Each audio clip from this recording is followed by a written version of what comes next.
కూలి పని చేసేటోళ్ళని, మేస్త్రీలని, ఇంకోటి ఊర్లలో ఉండే పని చేసుకునే రైతులని తీసుకున్నారా? బిగ్ బాస్ కాదు ఇది, ఉట్టి డమ్మీ షో ఇది. ఈ షోలా ఇగో మొన్న మన కూలిపీట కన్నారంట, ఏదైనా సరే ఇందుట్లో యూట్యూబ్ ఛానల్ ఉండి ఆ ఛానల్లో 1 మిలియన్ ఫాలోవర్స్ ఉంటేనే తీసుకుంటారంట సబ్స్క్రైబర్స్. అంటే మేము సంఖ నాకాలనా అది అవు మేము పోవద్దా? అంటే మేము పెయింటర్లో ఆడ పెయింట్ వేస్తాం, పోయి ఆడ లోపల కూడా పెయింట్ వేస్తాం. ఆ పని పెడితే బిగ్ బాస్ డాన్స్ ఉన్న పాట వచ్చు, మాకు అన్నీ వచ్చు.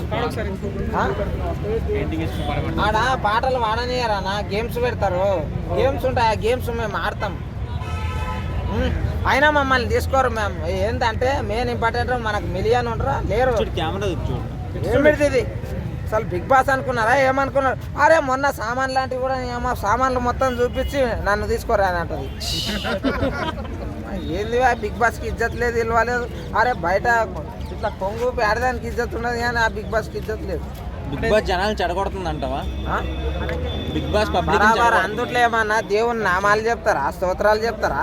ఆడ పోయి అందరిని ఒక దాంట్లో వేసి గుద్దుకున్నామంటారు అంతే.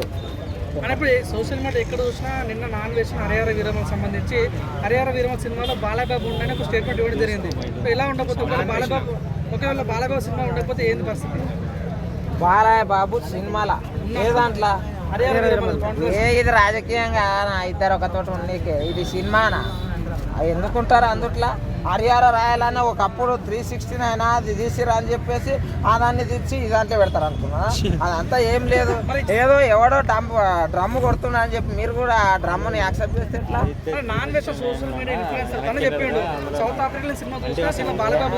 ఏమేమి పేరోళ్ళ కడుపులు కొట్టకుర్రా నాయన. ఒకటి చెప్తున్నా, అది వేసింది తెలియదు, ఏంది తెలియదు. అసలు ప్రపంచవ్యాప్తంగా ఒకటే రోజు రిలీజ్ అయితే సినిమా అన్నాక ఎప్పుడో వేసిండ్రు రాని అంటే మరి అన్నీ పోయి చూసుకోర్రి. తెలుగు ఏమిటికి, తెలుగు సినిమా ఏమిటికి, ఇంగ్లీష్ అది కూడా ఇక ఇంగ్లీష్లోనే మాట్లాడేది ఉండే, అక్కనే పెట్టేది ఉండే, ఇంకేం కాదు. అన్న యూట్యూబ్లో హరిహర వీరమకు సంబంధించిన సినిమా మొత్తం స్టోరీ చెప్పేసిండు. అట్లాంటప్పుడు సినిమా ఫ్యాన్స్ సీరియస్ అయ్యే ఛాన్స్ పవన్ కళ్యాణ్ ఫ్యాన్స్ ఇక స్టోరీ చెప్తే ఇక సినిమా ఎందుకు? ఇక చెప్పుర్రి, స్టోరీ ఎందుకు చెప్తారు నాకు అర్థం కాదు. అట్లాంటప్పుడు సినిమా తీసుడే ఎందుకు చెప్పుర్రి? చెప్పినట్టు అనవసరం ఏం చెప్తాం మరి?